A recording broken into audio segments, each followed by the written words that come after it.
Well, last year's session made quite a bit of news on the political front. 2012 has a lot in store, too. I caught up with our political bloggers at Talk Business, Michael Cook from the Democrats' perspective, Jason Tolbert with a Republican viewpoint, for their takes on several topics. We begin with each person's take on what they thought was the most significant political story of 2011. First up, Michael Cook.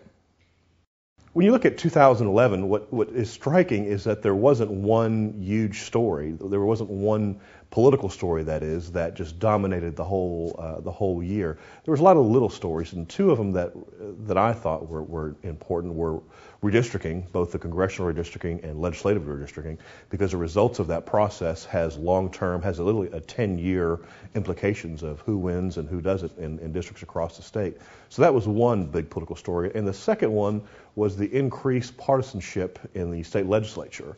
And I would point to that in 2011 because it was probably the worst we've ever seen, because as you have more of a two-party state and more Republicans get elected to office, you're going to see more of that. So unfortunately, our legislature is going to have a lot more partisan lines and partisan battles in the coming sessions. I think the biggest story in Arkansas in 2011, one that will have the most lasting impact, was Congressman Mike Ross's announcement that he's not going to seek re-election. That one has an impact really in two big aspects. Number one, he's the last Democratic congressman in Arkansas. And so him making that decision obviously makes his district an open district. We've seen several credible Republican candidates announced for that. Tom Cotton, Beth Ann Rankin, they both raised a ton of money. Either one of them will be very competitive in that district. The numbers there in that conservative South Arkansas district show it could easily swing back to the Republican column. So you have a chance for all four congressmen from Arkansas to be Republicans. We've never had that before. That's a huge change in Arkansas politics. And then obviously for Mike Ross himself, the reason he's not seeking re-election, most believe, I would say maybe everyone believes, that he's going to run for governor whenever Mike Beebe is term limited. And so that's going to be a big story in the coming years. Tolbert's reference to Congressman Ross and the 4th District is a reminder that Monday at 5 p.m., Talk Business and Lobby Up will be partnering with the Union County Republican Committee to live stream the first 4th District GOP debate between Tom Cotton, Beth Ann Rankin, and Marcus Richmond. You can catch it on our website at talkbusiness.net/live. So, turning our attention to 2012, what will Cook and Tolbert be keeping an eye on in the coming year? Two things I'll be watching. The first thing I'll be watching will be the upcoming fiscal session. I think there's going to be a lot of battles on tax cuts and any excess surplus funds and how they're going to be used. So there's going to be a lot of battles there. And of course, during that session, there's going to be an election for Speaker of the House.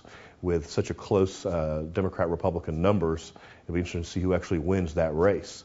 And the second thing I'll be watching will be the November elections, and also focusing on the legislature, because both the Democrats and Republicans are going to be fighting to have control of both the Senate and the House.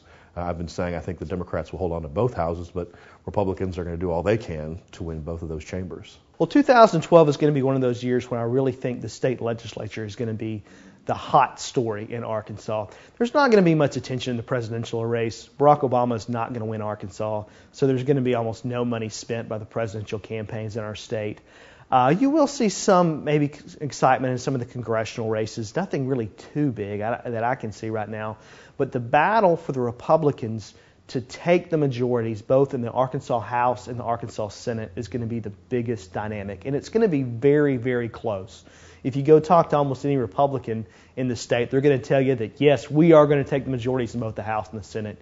You go talk to any Democrat, they're going to tell you, no, we're going to be able to hold on to it and we're going to be able to keep the majorities. And so it's going to be, I think, razor thin either way. It could be 51-49 Republican or Democrat when everything settles in the House. Same in the Senate. It could be 18-17 Republican or Democrat. And of course, there was the much-hyped Iowa Caucuses last week. Tolbert, then Cook weigh in with their reactions to the big event. Well, it really finished a statistical tie. If you have to say anyone was the winner of Iowa, it has to be Rick Santorum.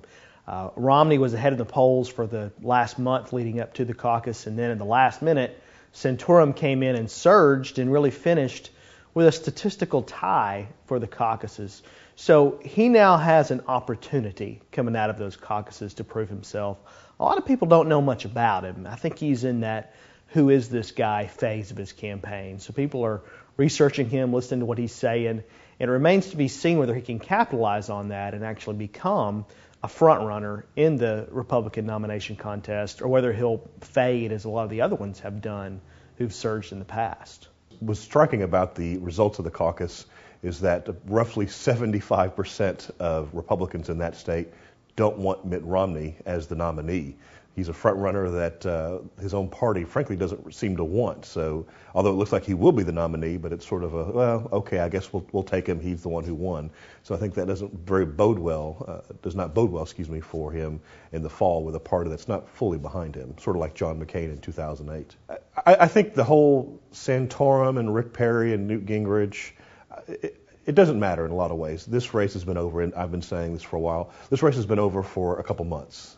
Mitt Romney's going to be the nominee. He has the money. He has the organization, endorsements. There'll be a few skirmishes, and maybe in New Hampshire and South Carolina. But at the end of the day, Romney's the only one with the organization and, frankly, financial capacity to keep going. So Santorum will nick him a little bit, and then Newt Gingrich will, get out a few blood drops here and there, but at the end of the day, Mitt Romney will be the nominee for their party.